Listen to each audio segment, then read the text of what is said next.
আমি দেবদাসের গানগুলো খুব পছন্দ করতাম শাহরুখ খানের। মা খুব আবেগী হয়ে এই কথাটা বলতো যে আমার নানার সাথে নাকি আমার খুব মিল। তুমি ছোটবেলার একটু কথা বলছিলা এবং বলছিলে বলে চুরিয়া। আমি যদি বলি বাংলাদেশের দর্শক কিন্তু তোমাকে চিনে হচ্ছে দোয়েল আপার মেয়ে, কিন্তু আজকে কালবেলার সেট থেকে জানবে তুমি কিন্তু শাহরুখের মেয়ে। কেন? শাহরুখ ফারদিন সুব্রত। দর্শক কিন্তু এটা জানে না যে শাহরুখের মেয়ে হচ্ছে দিঘি। এবং আমার মনে হয় যে মা যেরকম শাহরুখ খানকে খুব ভালোবাসতো বা পছন্দ করতেন, যার কারণে হয়তো তোমার বাবার নামটা শাহরুখ ফারদিন রাখলেন, এবং তোমারও এই বলে চুরিয়া থেকে নিশ্চয় শাহরুখ খানের প্রতিও একটা আলাদা ধরনের ক্রেজ ছিল। একদমই একদমই শাহরুখ খানের প্রতি তো আসলে তখন অনেক শাহরুখ খানের সুন্দর সুন্দর গান ছিল। আমি দেবদাসের গানগুলো খুব পছন্দ করতাম শাহরুখ খানের।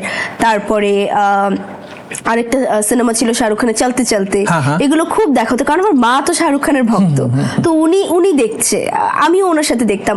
আমার মনে আছে আমি আমার মার সাথে একটা সিনেমা দেখেছিলাম শাহরুখ খান আর মাধুরী দীক্ষিতের কয়লা।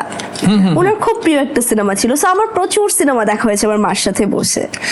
একটা জিনিস আমি খুব অবাক হই দিঘি, তুমি তোমার ছোটবেলাটা বলতে 3 বছর থেকে 9 বছর এই যে মায়ের সাথে থাকার যে স্মৃতিটা, আমরা সাধারণত আমাদের কি হয় যে আমাদের হয়তো 5-6 বছরের সব কথা মনে নেই, একটু হালকা হালকা, কিন্তু তুমি ছোটবেলা থেকে এত শার্প কিভাবে যে তোমার every events, everything, every script.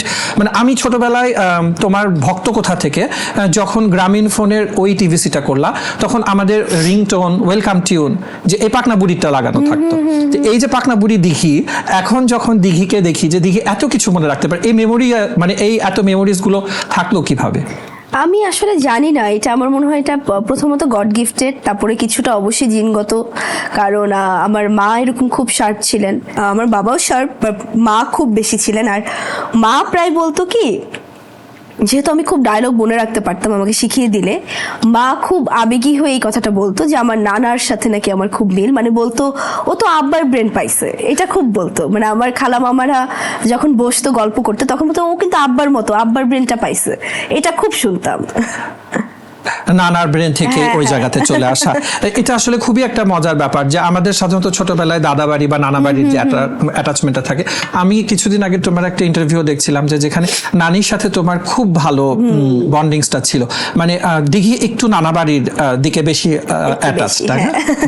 কারণ আমার মা হচ্ছে সপ্তাহে 2-3 দিন পরে সে আর তার নিজের বাসায় তার ভালো লাগতো না, তার একবার হলেও তার মাকে দেখতে যেতে হবে। মানে আম্মা বলতে সে খুব অস্থির, আম্মাকে দেখতে যেতে হবে। তো সেটার জন্য যেটা হতো যে 2-3 দিন পরেই হঠাৎ করে সে ঘুম থেকে উঠে আজকে আম্মার বাসায় যাবো, ব্যাগট্যাগ গুছায়, 1 দিন হোক 2 দিন হোক কিংবা এক বেলা হোক যে রাতে আম্মার সাথে খাবো, এক বেলা হোক সে চলে যেত। তো তার সাথে সাথে আমারও যেতে হতো, খুব স্বাভাবিক, সবাই মিলেই যেতাম। তো খুব ছোটবেলার থেকে খালা বলি মামা বলি তাদের বাসায় খুব আমার যাওয়া যাতায়াতটা ছিল নানা বাড়ির সাথে।